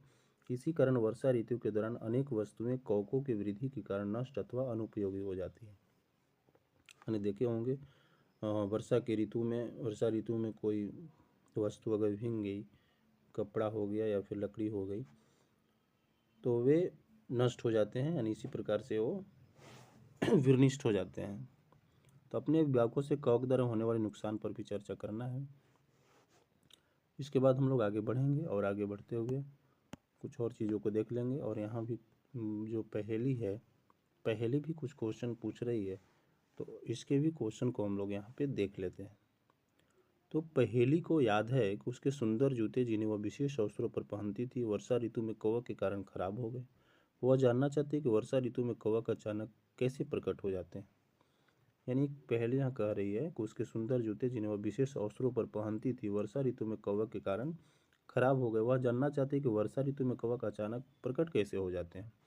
तो सामान्यतः कवकों के बीजाणु जो होते हैं वायु में उपस्थित होते हैं। यानी कवक के जो बीजाणु होते हैं वायु में हमेशा रहते हैं। जब वे किसी ऐसे जैव पदार्थ अथवा उत्पाद पर बैठते हैं जो नम एवं उष्ण हो, तो वे अंकुरित होकर नए कवकों को जन्म देते हैं। यहाँ पे नमी होती है, तो हम लोग जैसा जानते हैं, और इसमें भी बताया जा रहा है कि वायु में उपस्थित उसके जीवाणु होते हैं। तो जैसे ही नमी जगहों पर मिलते हैं तो अन्य कवकों को जन्म देते हैं। क्या अब आप बता सकते हैं कि हम अपनी वस्तुओं की कवक द्वारा खराब होने से किस प्रकार बचा सकते हैं? तो उन कवकों से हम लोग बचा कैसे सकते हैं, तो इसको भी हम लोग देखेंगे। और यहाँ बूझो भी एक क्वेश्चन कह रहा है, तो आइए हम लोग इसके भी क्वेश्चन को देख लेते हैं कि बूझो क्या कहना चाह रहा है। तो बूझो यहाँ पर कहना चाह रहा है कि बूझो को याद है कि उसके दादाजी ने बताया था कि एक बार उनकी गेहूं की फसल कवक द्वारा नष्ट हो गई थी। वह जानना चाहती है कि क्या कवक रोग कारक भी होते हैं। यानी बूझो को याद है कि उसके दादाजी ने बताया था कि एक बार उनकी गेहूं की फसल कवक द्वारा नष्ट हो गई थी। तो यह जानना चाहता है कि क्या कवक जो है वो रोग कारक भी होते हैं, यानी कवक से रोग भी होती है। अब इसके बाद हम लोग और चीज़ों को देखते हैं। अब हम लोग लेफ्ट साइड में आएंगे और यहाँ पहले भी कुछ क्वेश्चन एराइज कर रही है, तो इसके भी क्वेश्चन को देख लेते हैं। पहेली ने बताया कि ईस्ट एवं छत्रक जैसे अनेक कवक उपयोगी भी है, परंतु कुछ कवक जो होते हैं कवक पादपों, जंतुओं एवं मनुष्य में रोग उत्पन्न करते हैं। कुछ कवकों का उपयोग औषधि के रूप में भी होता है। यानी पहेली यह बता रही है कि जो ईस्ट एवं छत्रक होते हैं, अनेक कवक उपयोगी हैं। इसका हम लोग भोजन बनाकर खा रहे हैं, जैसा कि मशरूम का भी भोजन हम लोग बनाकर खाते हैं, उसकी सब्जी। परंतु कुछ कवक जो होते हैं पादप, जंतुओं एवं मनुष्य में रोग भी उत्पन्न करते हैं, और कुछ कवक का उपयोग औषधि के रूप में भी होती है। तो कुछ जीव एक दूसरे के साथ रहते हैं तथा अपना आवश्यक पोषक तत्व एक दूसरे के साथ बांटते हैं, इसे सहजीवी संबंध कहते हैं। यानी कुछ ऐसे भी जीव होते हैं जो एक ही जगह रहेंगे, और कोई एक आवास देगा, रहने का जगह देगा, तो दूसरा जीव जो है उसे पोषण देगी। तो इस प्रकार का जो संबंध होता है, ये सहजीवी संबंध कहलाते हैं। उदाहरणतः कुछ कवक वृक्षों की जड़ों में रहते हैं, यानी कुछ कवक वृक्ष की जड़ में रहते हैं। वृक्ष जो है कवक को पोषण प्रदान करते हैं, यानी जब कवक वहाँ पे रहता है तो वृक्ष उसे पोषण प्रदान कर देती है। बदले में उन्हें जल एवं पोषकों के अवशोषण में सहायता मिलती है। वृक्ष के लिए इस संबंध का विशेष महत्व है। और वह जो वृक्ष कवक को तो पोषण प्रदान करेगी, और कवक क्या उन्हें देगी, तो जल एवं पोषक का अवशोषण करने में वो मदद करती है। इसके बाद हम लोग आगे बढ़ेंगे और आगे बढ़कर और चीज़ों को देख लेते हैं। तो जो सहजीवी संबंध है उसका एक इम्पोर्टेंट रूप से जो उदाहरण है वह है लाइकेन। तो आइए हम लोग लाइकेन को देखते हैं। तो लेफ्ट साइड में, जैसा कि स्क्रीन पर भी सबसे ऊपर में ही देख पा रहे होंगे, लाइकेन आप डार्क ब्लैक में देख पा रहे होंगे। तो लाइकेन जो है, कहे जाने वाले कुछ जीवों में भी दो भागीदार होते हैं। इनमें से एक शैवाल होता है तथा दूसरा कवक। यानी शैवाल और कवक का यहाँ संबंध दिखाया जा रहा है। शैवाल में उपस्थित क्लोरोफिल होता है, जबकि कवक में क्लोरोफिल नहीं होता है। कवक जो है शैवाल को रहने का जगह दे देती है और जल एवं पोषक तत्व उपलब्ध कराता है, तथा बदले में शैवाल जो है वो प्रकाश संश्लेषण द्वारा संश्लेषित खाद्य कवक को देता है। यानी कवक जो है शैवाल को रहने का जगह दे दिया, जल एवं पोषक तत्व भी उपलब्ध करा दिया, और बदले में शैवाल जो है प्रकाश संश्लेषण करके भोजन बनाएगी और उस भोजन को कवक को भी दे देगा। तो जो लाइकेन है यह सहजीवी संबंध का एक विशेष प्रकार का उदाहरण है। अब जो हम लोग नेक्स्ट पॉइंट देखने जा रहे हैं वह है 1.5, मृदा में पोषकों की पुनः पूर्ति किस प्रकार होती है। जैसा कि हम लोग जानते हैं कि जितने भी पेड़ पौधे उग रहे हैं, तो पेड़ पौधों को भी पोषक तत्वों की आवश्यकता होती है, और वो मिट्टी से ले रहे हैं तो मिट्टी में तो उसकी कमी हो जाएगी। तो उसकी पूर्ति किस प्रकार की होती है, इस पॉइंट में हम लोग देखने वाले हैं। तो आइए हम लोग आगे बढ़कर इस चीज़ को देख लेते हैं। तो जैसा कि स्क्रीन पर देख पा रहे होंगे पॉइंट 1.5 में मृदा में पोषकों की पुनः पूर्ति किस प्रकार की होती है। यानी मृदा में पोषकों की पुनः पूर्ति किस प्रकार होती है। तो यहाँ पर आप देख पा रहे होंगे कि अपने किसानों को अपने खेतों में अथवा माली के बगीचों में लॉन एवं गमलों में खाद अथवा उर्वरक डालते देखा है। क्या आप जानते हैं कि वे इन्हें मृदा में क्यों मिलाते हैं। यानी आप किसानों को देखे होंगे अपने बागानों में, खेतों में खाद या उर्वरक को डालते हुए। तो क्यों डालते हैं। आप पढ़ चुके हैं कि पादप मृदा से खनिज पोषक तत्व अवशोषित करते हैं, अतः मृदा में इनकी मात्रा लगातार कम होती जाती है, उर्वरक एवं खाद में नाइट्रोजन, पोटेशियम, फास्फोरस जैसे पोषक तत्व होते हैं। यानी मिट्टी में जब नाइट्रोजन, पोटेशियम, फास्फोरस की कमी हो जाएगी तो इन्हीं उर्वरक एवं खाद को डालकर उसकी पूर्ति की जाती है। और खनिज लवण, जैसा कि हम लोग जानते हैं कि पेड़ पौधों को खनिज लवण की आवश्यकता होती है, तो यही खनिज लवण हो गया नाइट्रोजन, पोटेशियम और फास्फोरस। तो जब इनकी कमी हो जाएगी तो उन्हें न्यूट्रिएंट्स नहीं मिल पाएंगे, वो भोजन संश्लेषित अच्छे ढंग से नहीं कर पाएंगे, तो वो पेड़ पौधे का विकास नहीं हो पाएगा। तो उन्हीं न्यूट्रिएंट्स, उन्हीं पोषक तत्वों की पूर्ति करने के लिए उर्वरक एवं खाद को डाले जाती हैं, ताकि मिट्टी में नाइट्रोजन, पोटेशियम और फास्फोरस की पूर्ति हो जाए और उसका उपयोग पेड़ पौधे कर सकें। तो पादपों द्वारा लगातार उपयोग किए जाने के कारण मृदा में उनकी मात्रा धीरे धीरे कम हो जाती है। इसलिए इसलिए मृदा को इन पोषक तत्वों से समृद्ध करने के लिए भूमि में उर्वरक तथा खाद मिलाने की आवश्यकता होती है। आइए हम लोग इधर अब राइट साइड में आएंगे। अब हम लोग इस चैप्टर के एंड में पहुंचने वाले हैं, तो वीडियो में और भी बने रहिए पेशेंस बनाकर, एक ही वीडियो में आपको सब चीज़ मिलने वाले हैं। तो मृदा को इन पोषक तत्वों से समृद्ध करने के लिए, यानी नाइट्रोजन, पोटेशियम और फास्फोरस की पूर्ति करने के लिए भूमि में उर्वरक तथा खाद मिलाने की आवश्यकता होती है। यदि हमें पादप के पोषण की आवश्यकता के बारे में ज्ञान हो तो हमें न केवल पादपों को उगा सकते हैं बल्कि उन्हें स्वस्थ भी रख सकते हैं। यानी इनकी अगर जानकारी हो तो पादप को उगा ही नहीं सकते हैं बल्कि उन्हें स्वस्थ रह सकते हैं, ताकि अच्छी फसल दे सके। इसके बाद आगे देख पा रहे होंगे कि पादपों को प्रोटीन बनाने के लिए सामान्यतः नाइट्रोजन की अधिक आवश्यकता होती है। फसल कटाई के बाद मृदा में नाइट्रोजन की कमी हो जाती है। यद्यपि वायु में नाइट्रोजन गैस प्रचुर मात्रा में उपलब्ध होती है, परंतु पादप इसका उपयोग उस प्रकार करने में असमर्थ होती है जैसे वे कार्बन डाइऑक्साइड का उपयोग करते हैं। यानी जिस प्रकार से वायु से कार्बन डाइऑक्साइड ले लेते हैं, उसी प्रकार से डायरेक्ट वायु से नाइट्रोजन नहीं ले पाते हैं पेड़ पौधे। पौधे नाइट्रोजन को विलेय के रूप में ही अवशोषित कर सकते हैं, और कुछ जीवाणु जैसे राइजोबियम जो है वायुमंडलीय नाइट्रोजन को विलेय पदार्थों में परिवर्तित कर देते हैं। यानी राइजोबियम जो होती है जीवाणु, वो वायुमंडलीय नाइट्रोजन को वो विलेय पदार्थों में चेंज कर देती है, जिसके कारण वो विलेय बन जाता है, जो आसानी से जल में विलेय हो जाती है, और वैसे उसी जल के माध्यम से पेड़ पौधे उस नाइट्रोजन को प्राप्त कर लेते हैं। तो आइए राइजोबियम के बारे में जान लेते हैं। तो वायुमंडलीय नाइट्रोजन को विलेय पदार्थों में परिवर्तित कर देते हैं, परंतु राइजोबियम अपना भोजन स्वयं नहीं बना सकता। राइजोबियम अपना भोजन बना नहीं सकता है, लेकिन वायुमंडलीय नाइट्रोजन को वो एक उपयोगी नाइट्रोजन यौगिक में चेंज कर देते हैं जो विलेय होती है। और ये जो राइजोबियम होती है चना, मटर, मूंग, सेम अथवा अन्य फलीदार पादपों की जड़ों में रहते हैं तथा उन्हें नाइट्रोजन की आपूर्ति करते हैं। अधिकतर दालें फलीदार पादपों से प्राप्त होती है। इसके बदले पादप राइजोबियम जीवाणु को आवास एवं खाद्य प्रदान करता है। यानी राइजोबियम जो है वायुमंडलीय नाइट्रोजन को विलेय पदार्थों में चेंज कर दिया, लेकिन राइजोबियम तो भोजन बना नहीं रहा है।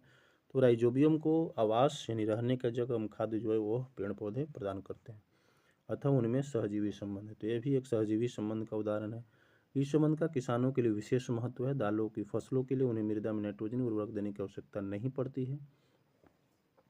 यही नहीं, दाल की फसल उगाने के बाद अगली फसल के लिए भी समानता उर्वरकों की आवश्यकता नहीं पड़ती, यानी नाइट्रोजन की आवश्यकता वो पूर्ति कर दे रही है। इसके बाद हम लोग आगे पढ़ेंगे। तो अब यह चैप्टर जो है अब एंड होने वाली है, जैसा कि आप देख पा रहे होंगे स्क्रीन पे राइट साइड में। तो यहाँ पे बताई जा रही है कि इस अध्याय में आपने पढ़ा कि अधिकतर पादप स्वपोषी होते हैं। यानी इस चैप्टर में हम लोगों ने पढ़ा कि अधिकतर पादप जो होते हैं, अधिकतर पेड़ पौधे होते हैं, स्वपोषी होते हैं। बहुत कम ही पादप अन्य पोषण प्रणाली से अपनाते हैं, जो परजीवी या सहजीवी हम लोग देखें, जैसे कि परजीवी या मृतजीवी। परजीवी या मृतजीवी दूसरे पादपों से पोषण प्राप्त करते हैं। सभी प्राणी अपने भोजन के लिए पादप तथा अन्य प्राणियों पर निर्भर होते हैं, अतः उन्हें विषमपोषी के रूप में समूहीकृत किया गया है। यानी जो दूसरे पादप या फिर अन्य प्राणियों पर निर्भर होते हैं भोजन के लिए, तो उन्हें विषमपोषी के रूप में जाना जाता है। क्या हम कह सकते हैं कि कीटभक्षी जो है, कीटभक्षी पौधे आंशिक विषमपोषी है। यानी जो कीटभक्षी पौधे होते हैं वो आंशिक विषमपोषी इसलिए होते हैं कि वे प्रकाश संश्लेषण तो करते हैं, लेकिन कुछ उसमें न्यूट्रिएंट्स की कमी होती है तो पूर्ण रूप से भोजन नहीं प्राप्त कर लेते हैं। मान लिया कि नाइट्रोजन की कमी हो जाती है तो कीटभक्षी कीट को भक्षण करेगा तो उसकी पूर्ति हो जाती है। तो ये आंशिक रूप से विषमपोषी है, क्योंकि थोड़ा बहुत प्रकाश संश्लेषण के माध्यम से भी भोजन बना लेते हैं। तो अब हम लोग अब यहाँ देखने वाले हैं प्रमुख शब्दों को।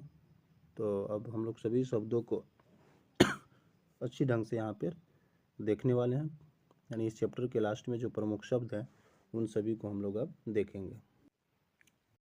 तो इस चैप्टर के लास्ट में जो प्रमुख शब्द हो गए तो उन सभी शब्दों को हम लोग स्क्रीन पर देख पा रहे होंगे।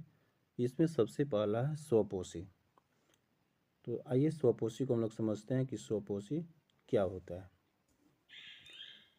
तो स्वपोषी, जिसे इंग्लिश में ऑटोट्रॉप्स भी कहते हैं, वे जीव होते हैं, जैसे कि आप स्क्रीन पर भी देख पा रहे होंगे।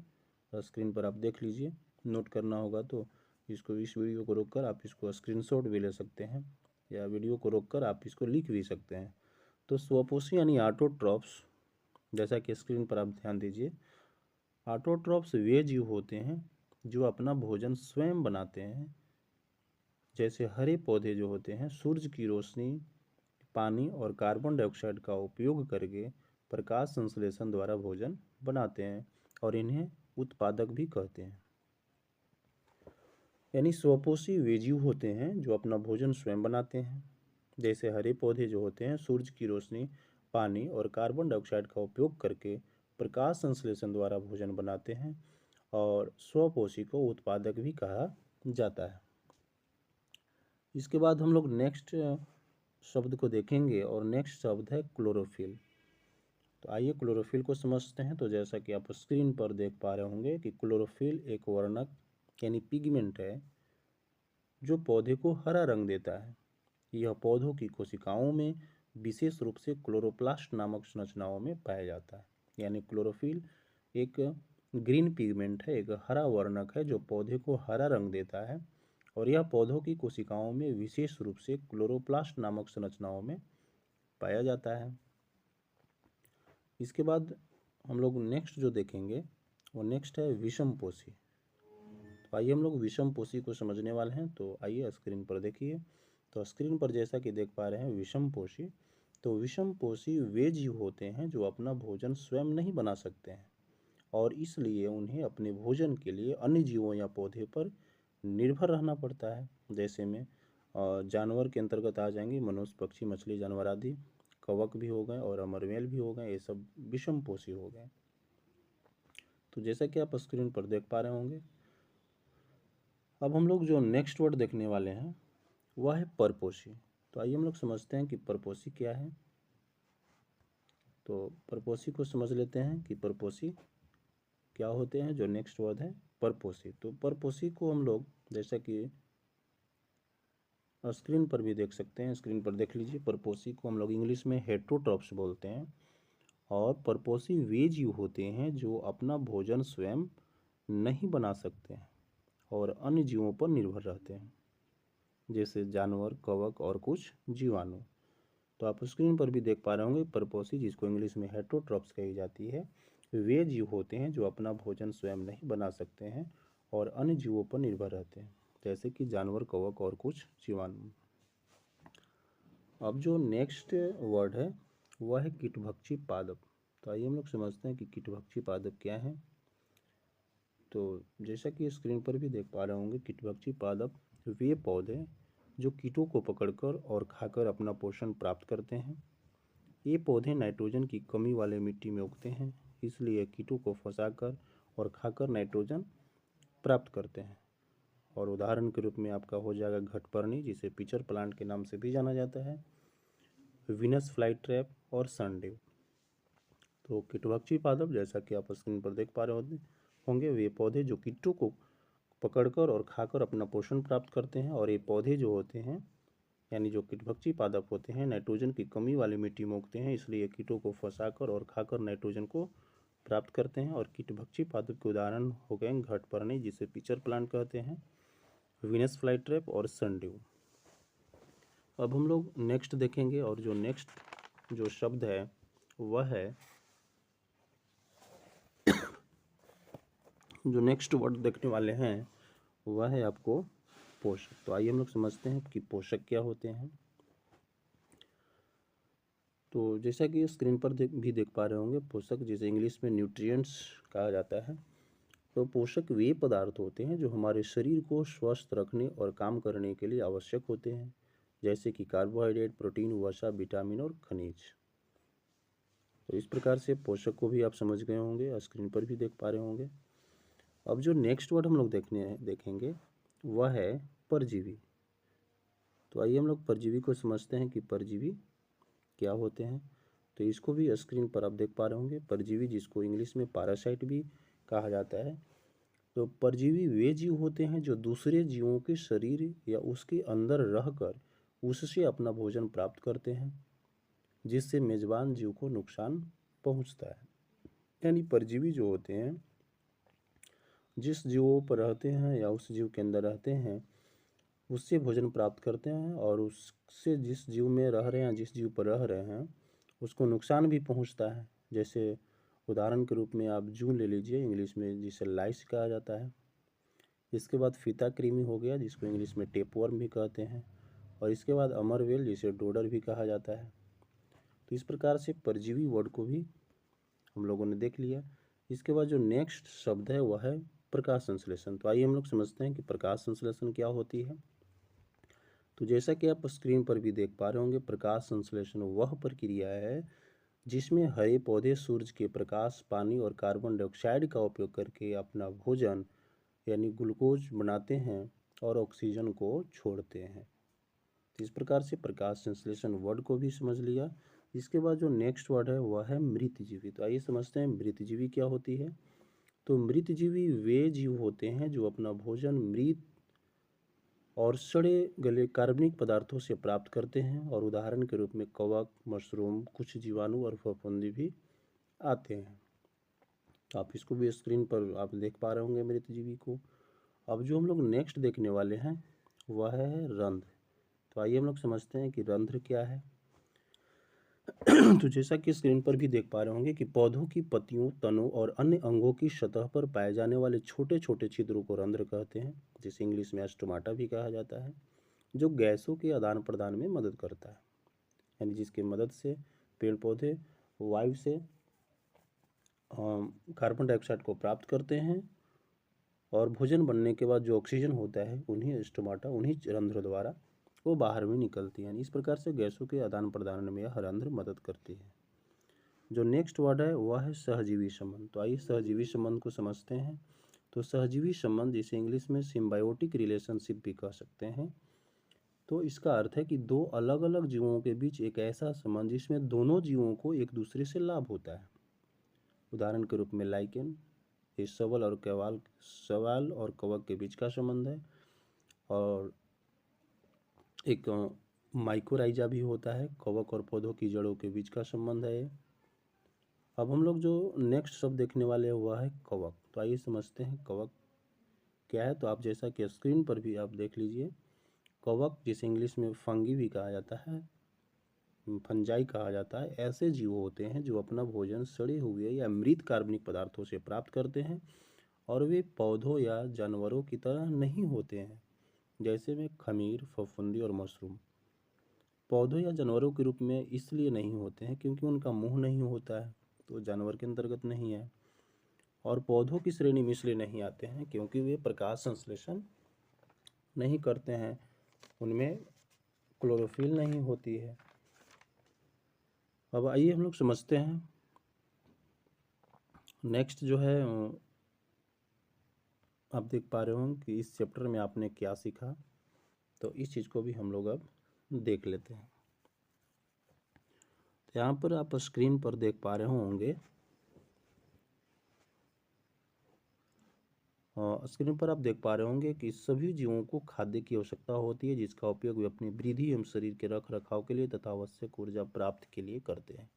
यानी जितने भी जीव हैं सभी को खाद्य यानी भोजन की आवश्यकता होती है, क्योंकि उसी भोजन के माध्यम से उनका शारीरिक वृद्धि, शरीर का रख रखाव तथा चलने, दौड़ने, बोलने, हंसने में जो ऊर्जा लगती है उस ऊर्जा को प्राप्त कर लेते हैं। इसके बाद नेक्स्ट देख पा रहे होंगे कि हरे पादप प्रकाश संश्लेषण प्रक्रम द्वारा अपना खाद्य संश्लेषित करते हैं, यानी जो हरे पेड़ पौधे होते हैं वो प्रकाश संश्लेषण के माध्यम से अपना भोजन बनाते हैं।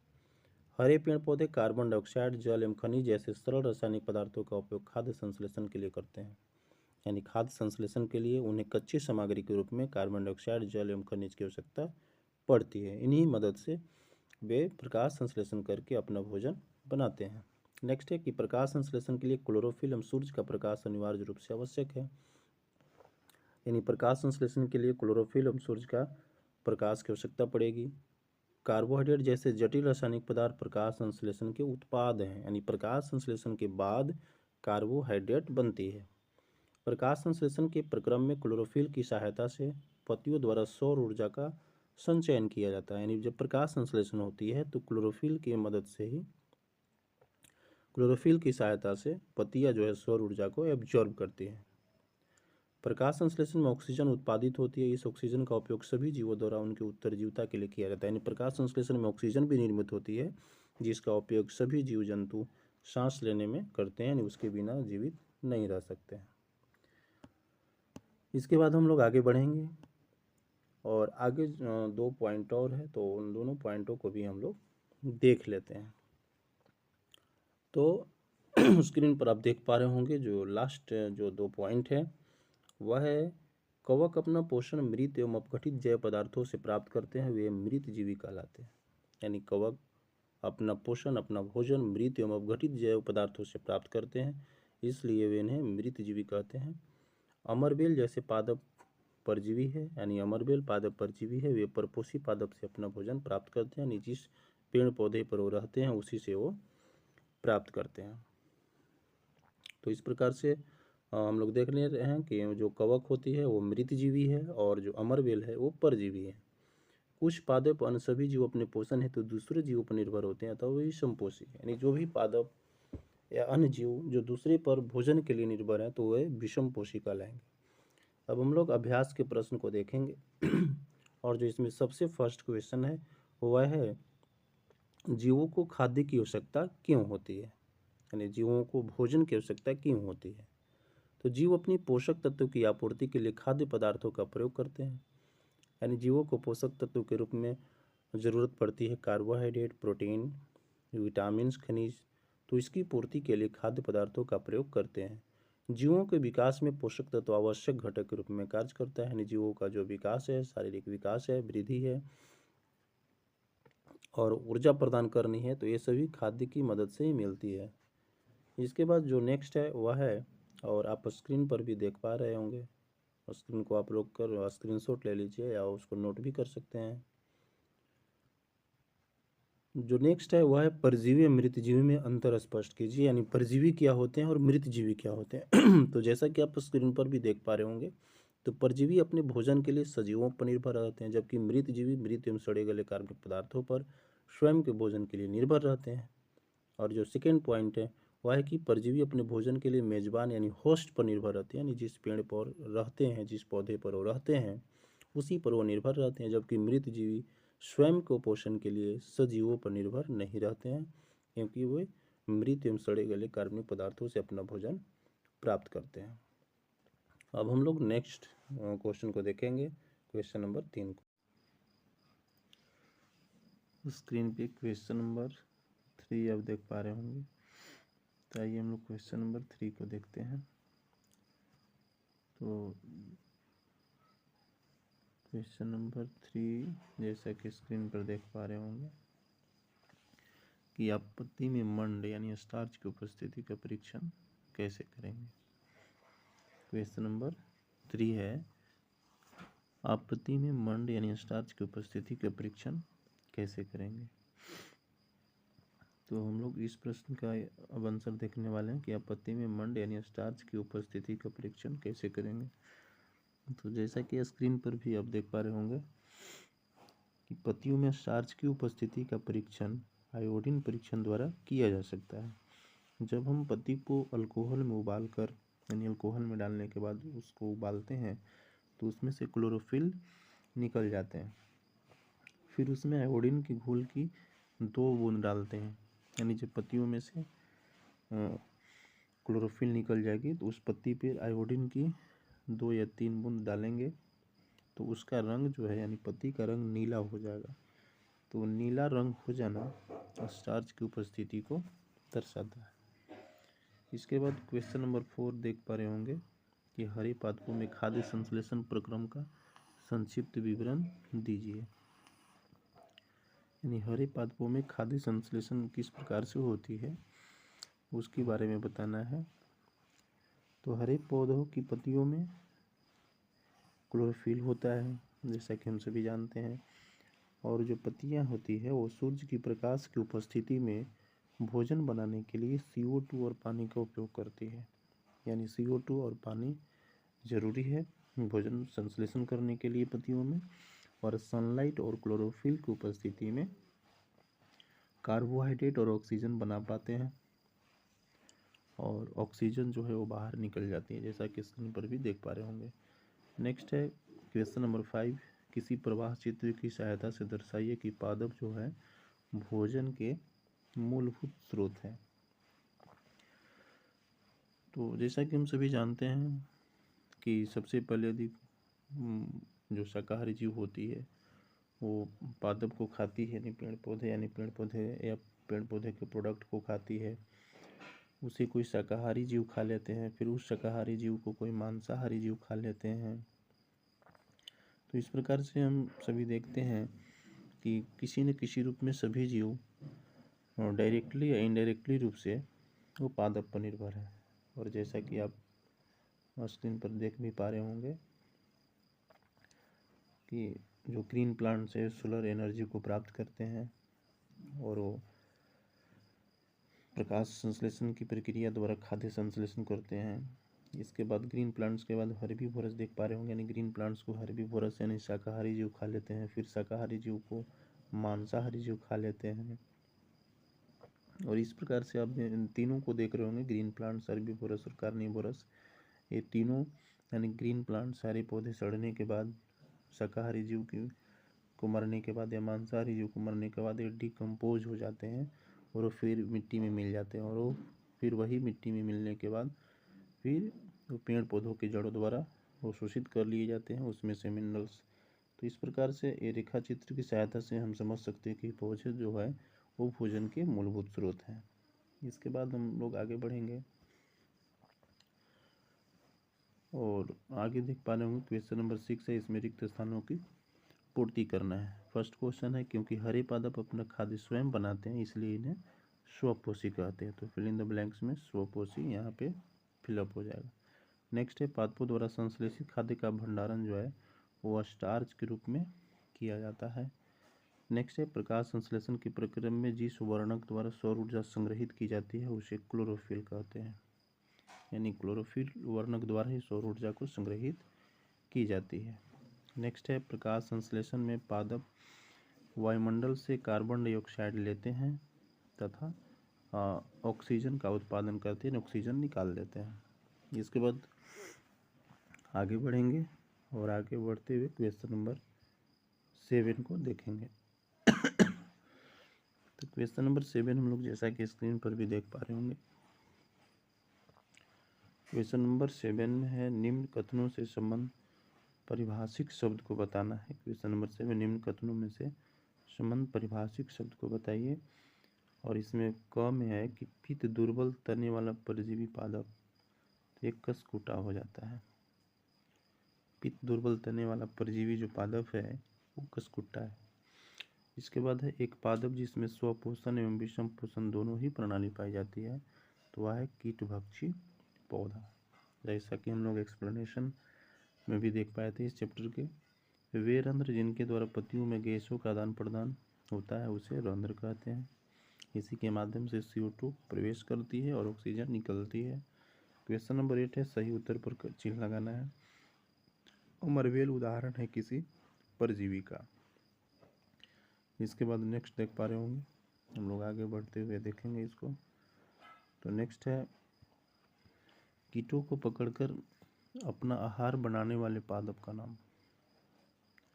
तो कीटों को पकड़कर यानी कीटों को भक्षण करके अपना हार बनाने वाले जो पादप होते हैं वो घटपर्णी यानी जिसे पिचर पादप भी कहा जाता है।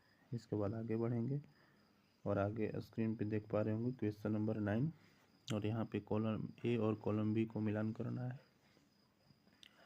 तो कॉलम ए में दिए गए शब्दों का मिलान जो है वो कॉलम बी के शब्दों से करना है। तो आप यहाँ क्वेश्चन नंबर 9 देख पा रहे होंगे। कॉलम ए और कॉलम बी को मिलान करना है। तो क्लोरोफिल जो होती है वो पत्तियों में होती है। नाइट्रोजन ये जीवाणु से मिलान हो जाएगा। इसके बाद अमरबेल जो है परजीवी है, जंतु परपोषी होते हैं। और कीटभक्षी जो है, कीटभक्षी का उदाहरण है घटपर्णी या पिचर पादप। इसके बाद आप नेक्स्ट देख पा रहे होंगे क्वेश्चन नंबर 10, निम्न कथनों में से सत्य एवं असत्य कथनों को चयन करना है। तो प्रकाश संश्लेषण में कार्बन डाइऑक्साइड मुक्त होती है, तो एक गलत है। कार्बन डाइऑक्साइड मुक्त नहीं होती, ऑक्सीजन मुक्त होती है। ऐसे पादप जो अपना भोजन स्वयं संश्लेषित करते हैं मृत जीवी कहलाते हैं, ये भी गलत है। जो भोजन स्वयं संश्लेषित करते हैं वो स्वपोषी हो जाते हैं।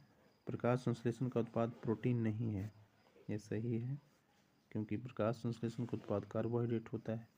प्रकाश संश्लेषण में सौर ऊर्जा का रासायनिक ऊर्जा में रूपांतरण हो जाता है, ये भी सही है। सौर ऊर्जा का रासायनिक ऊर्जा में रूपांतरण हो जाता है। इसके बाद हम लोग चलेंगे नेक्स्ट और यहाँ पे देखेंगे सही विकल्प को चयन करना है। तो क्वेश्चन नंबर यहाँ पे 11 दिया हुआ है कि सही विकल्प को चुनना है। क्वेश्चन नंबर 11 देख पा रहे होंगे, पादप के किस भाग द्वारा प्रकाश संश्लेषण हेतु वायु से कार्बन डाइऑक्साइड ली जाती है। तो रंध्र द्वारा, जो स्टोमाटा होती है उसके माध्यम से कार्बन डाइऑक्साइड प्रवेश करती है। नेक्स्ट है वायुमंडल से मुक्तः जिस भाग द्वारा पादप कार्बन डाइऑक्साइड प्राप्त करते हैं वह होती है पत्ती, यानी पत्तियों में ही स्टोमाटा होती है, रंध्र होती है और उसी छिद्र के माध्यम से कार्बन डाइऑक्साइड जो है वो प्रवेश करती है। तो इस प्रकार से ये इस वीडियो में हम लोगों ने NCERT क्लास 7 जो हिंदी मीडियम में बुक है इसके चैप्टर 1 जिसका नाम है पादपों में पोषण, तो इस चैप्टर का हम लोग पूर्ण रूप से संपूर्ण विश्लेषण हम लोग हिंदी माध्यम में देखा है। इसके बाद इस चैप्टर में आने वाले सभी प्रमुख शब्दों एवं प्रश्नोत्तरी अभ्यासों को भी देख लिया।